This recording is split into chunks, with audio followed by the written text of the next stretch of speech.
image clashing with the surreal weirdness of waking up next to a total stranger.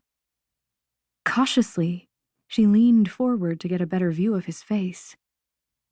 He was in his late 30s, she thought, disheveled chestnut hair and the beginnings of a beard.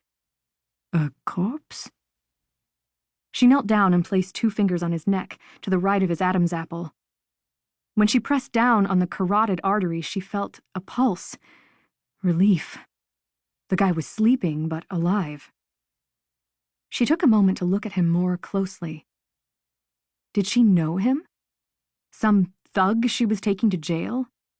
A childhood friend whose face she'd forgotten? No, his features were completely unfamiliar to her. Elise pushed back a few stray blonde locks that had fallen over her eyes, then examined the pair of metal handcuffs that connected her to the man. It was a standard double-locking model, a type used by police departments and private security firms all over the world. Most likely, this was her own pair. Elise rummaged in her jeans pocket, hoping to find the key. It wasn't there. She did, however, find a gun in the inside pocket of her leather jacket. Thinking it must be her service pistol, she sighed with relief as she gripped the butt. But this was not the Sig Sauer used by cops in the Paris criminal division. It was a polymer Glock 22, and she had no idea where it had come from. She wanted to check the magazine, but it was difficult with one hand shackled. She did eventually manage it after a few contortions, taking care not to wake the stranger. 1 bullet missing. As she handled the pistol, she became aware that the butt was stained with dried blood. Unzipping her jacket all the way, she discovered that there were traces of blood all over her blouse. My God, what have I done? Elise rubbed her eyes with her free hand. A migraine was throbbing in her temples now. She felt as if her skull was being crushed in an invisible vice.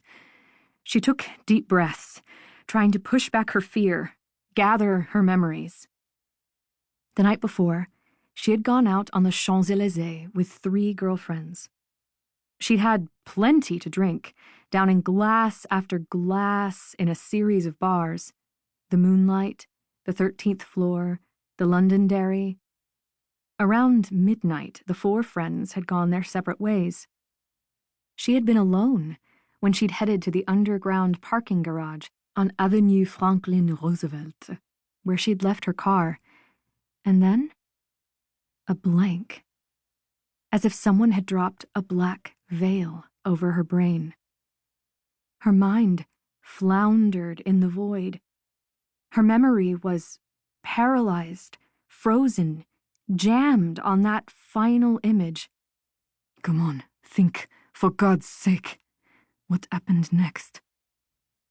She had a distinct memory of paying at the ticket machine, then walking downstairs to the 3rd underground level. She had been drunk, without a doubt. After staggering over to her little Audi, she had unlocked the door, sat behind the wheel, and nothing.